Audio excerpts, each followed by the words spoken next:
Hello, I'm Darin Watkins. Before I came to Washington State University, I served in a different capacity. You see, I was a television reporter. And I've been asked to come here tonight to help talk to you about some insights that can help you see inside this world of media, one that's changing so fast, but the effects can be so instantaneous and so devastating to your company, to you personally. This is a picture of me at King Television. You see what is behind me? That's the Kingdome. This was an exciting time in Seattle. You see that we're going to take this Kingdome down and replace it with a wonderful new stadium. Do you know how you get rid of a Kingdome? You blow it up. That's right. So here we are. We're all ready to go. Lots and months of planning and preparation. That's the command post. We're back at a safe distance. And within an instant, within just a second, the Kingdome was turned to dust. And that Kingdome turned into a lot of dust. And the engineers didn't quite realize just how much dust is created from a Kingdome. In fact, within a matter of seconds, the city was engulfed in a near apocalyptic state with darkness and ash. You couldn't breathe, you couldn't see, and you know it's going to be a bad day when the police officer that's there to protect you is running for his own safety. The media is working right now and moving so fast. Let me try to help benchmark it. Let's take a second here. You see, in the United States, we measure medium by when they reach 50 million people. For radio, that's kind of the first one. It hit 50 million people in about 38 years. For television, it took them just 13 years. The internet got out there in 4 years, but then Facebook, over 2 years. Twitter, just under 2 years. Instagram, under 2 years. And the fastest medium we've measured so far? Angry Birds. 35 days to hit 50. Am I making a case here for you? As a matter of fact, Facebook today, we're at a country, would be the second largest country in the world at 1.3 billion people. 1.3 billion people. Here's a statistic for you to consider. When it comes to photography, 10% of all pictures and photos since the beginning of photography happened in 2012. As a matter of fact, this thing in your pocket right now,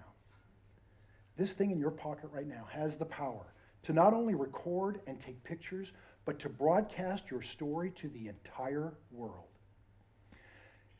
This is the scene from outside the fire that happened here at the apartments last summer. Do you see what I see? A lot of cameras, a lot of pictures.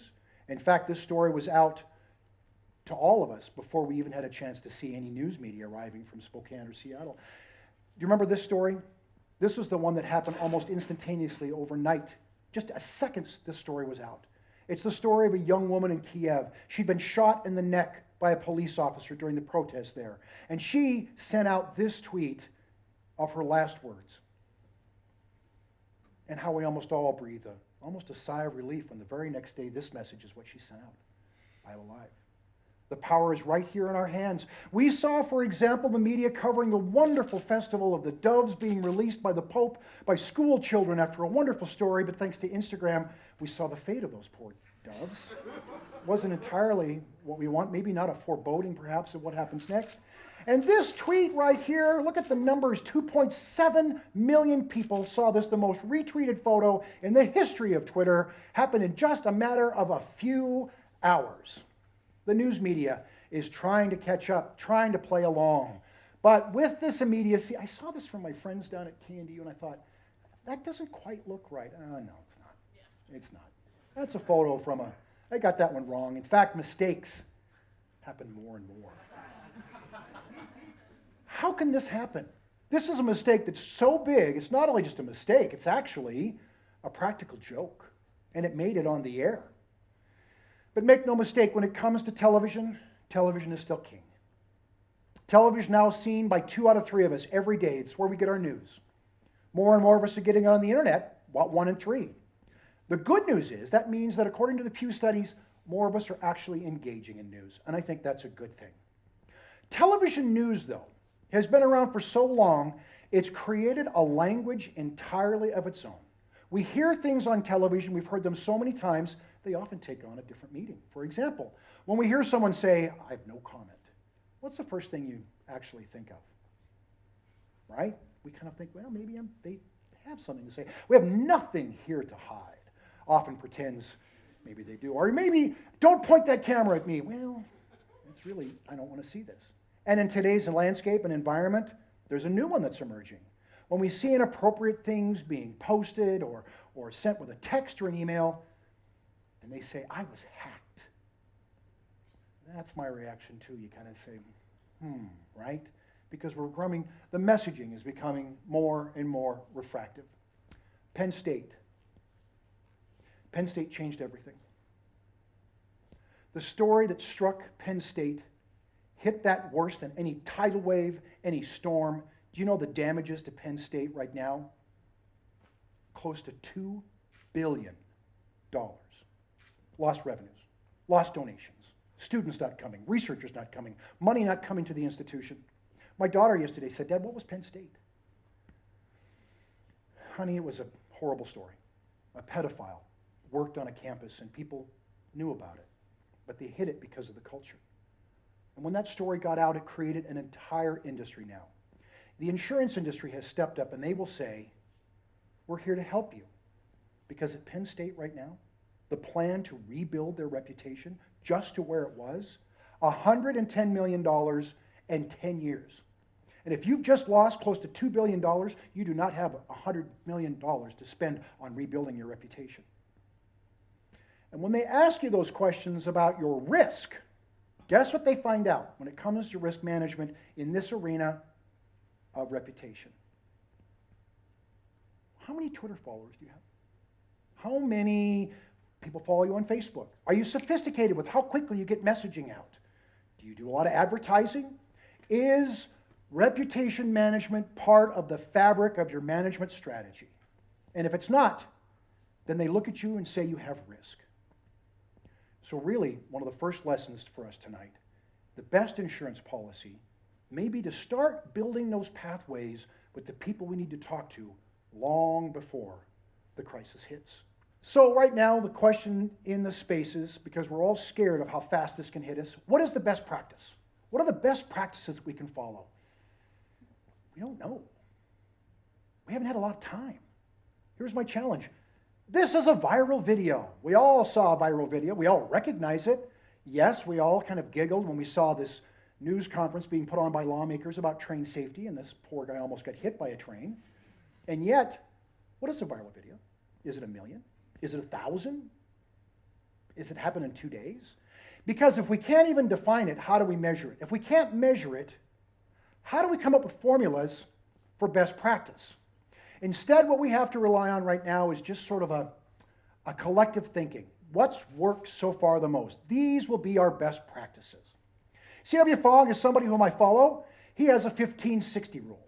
He says that within 15 minutes, your organization needs to acknowledge that you know about the crisis. Within 60 minutes, you need to come up with some kind of a plan. Here's what I teach my students. That plan needs to include that you care, that you're concerned, and that you're compassionate. It needs to make a statement that you're responsible, that you have a plan moving forward, and just as important, where people can go for information next. Those are the elements that this needs. More and more, we turn to the internet for those answers. There's a problem. We trust the people, but we're not quite there yet 100% with the tool. We haven't quite trusted the tool. So how do we make those connections? How do we connect to people? Washington State University, we did things the traditional way. When I took over the job, we put out all kinds of great news releases, grants and awards and publications and things that highlighted the work that was being done by our fine researchers and faculty and students. And we took it to the news media and said, here, please tell our story. Here's an example. These were in about a 3-month period. We sent these to the Seattle Times. A great social research study on we hate do-gooders in the workplace as much as anybody else. I love that story. Dr. Floyd himself, an exclusive group invited back to Washington, D.C. to meet with the vice president to talk about research dollars. We had some great celebrations with Malawi for 25 years. We had a great golf course, an energy efficiency program, just wonderful. The safest campus in the district. Guess which one of these stories made it? Let me show you which ones made it. Not a single one. We said to ourselves, we need to do things differently. So we tried a proactive approach. We went direct to the media, but we changed the way we did things. We didn't just write a news release. We wrote a story, a narrative. We also went one-on-one and said, what is it you need? We said, let's produce our own stories. Let's make video. Let's take pictures. Let's make our own stories and tell our own tale. In fact, let's go around the media. Let's go right to our own audience. Let's talk to them directly. That seemed to work very well because we changed the whole culture. Instead of being about what we wanted to say, we made it about what people wanted to hear. Results were pretty remarkable. Right off the bat, this was a picture we sent out, for example, of the fires. We had that arsonist that was working. Remember that? We wrote up a release based on information and narrative, the impacts, what people thought. It worked too well almost. This was a coverage of a news story. If you could take a look, the words are almost, actually they are. They're word for word. An old journalist like me found that to be rather disturbing. But we started developing those pathways. And when it worked, oh man, did it work. This is Greg Belinkie, sleep researcher out of Spokane. 2006 study that he looked at for a crash that happened in Lexington, Kentucky. And leading to the cause of that was the fatigue of the air traffic controllers.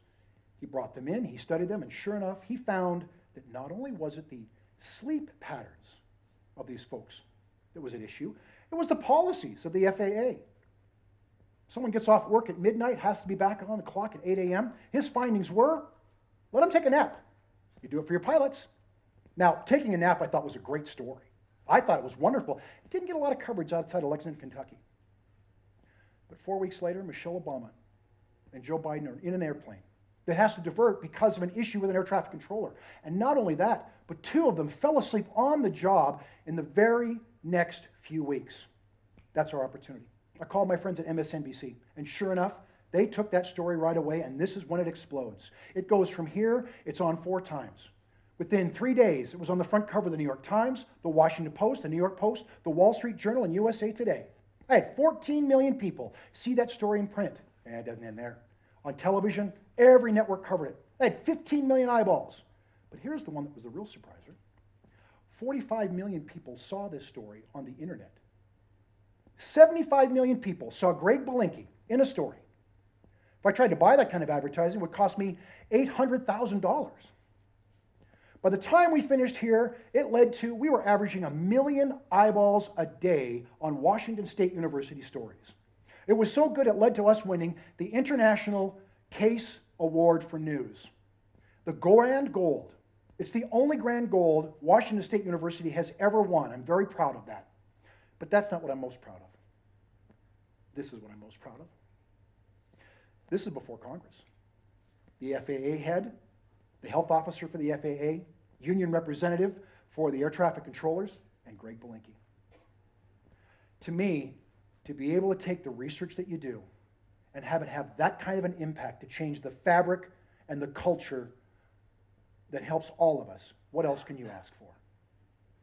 I'm going to leave you with some secrets inside the media. I promised that I would do that. The number one thing a reporter is looking for, what do you think it is? It's emotion. It's the number one thing. What's affecting people? What's driving people? Did you know reporters are idiots? They're really good at telling stories. They don't know a single thing about what you do. And in fact, they often come with preconceived ideas about what you do. They always get the last word. We try not to. We use them as a tool to talk to people we want to talk to. Today, they don't have a lot of time. They used to have great deadlines they could work toward, but now, because of the internet, it's immediate. Information, touch of a button, and unfortunately, this is the button that's often pressed. Because you see, today, reporters make mistakes. I'm sorry to say it's true. Fewer layers of review, fewer sources, the immediacy often cutting the corners now on accuracy. Here's a couple of secrets for you. It turns out you can ask, you can establish in advance what you're going to talk about. You can't ask for the questions, but you can define what it is you're willing to talk about. Not only that, you can provide your own pictures, your own video. You can create your own event, your own location. And here's what I always say, invite friends. Because we can collaborate with stakeholders to share our message. Makes it more uniform, more consistent, and more, I have to tell you, outlets are no longer making the media their first source for information. They're sharing it with their stakeholders first. It brings them in. It makes them part of what we do. In the end, I have to tell you this. Yes, this is moving fast. Yes, it can be devastating overnight to you. But there are ways you can protect yourself. We watch, we monitor, we're ready to react. And the best advice I'm going to teach you with, leave you with right now, the best advice I can give you was just as true 50 years ago from this man, Edward R. Murrow. If you want to be persuasive, you must first be credible. If you want to be credible, you must first be believable. And if you want to be believable, you must be truthful. The truth, not only will it set you free, but it will protect you. Thank you.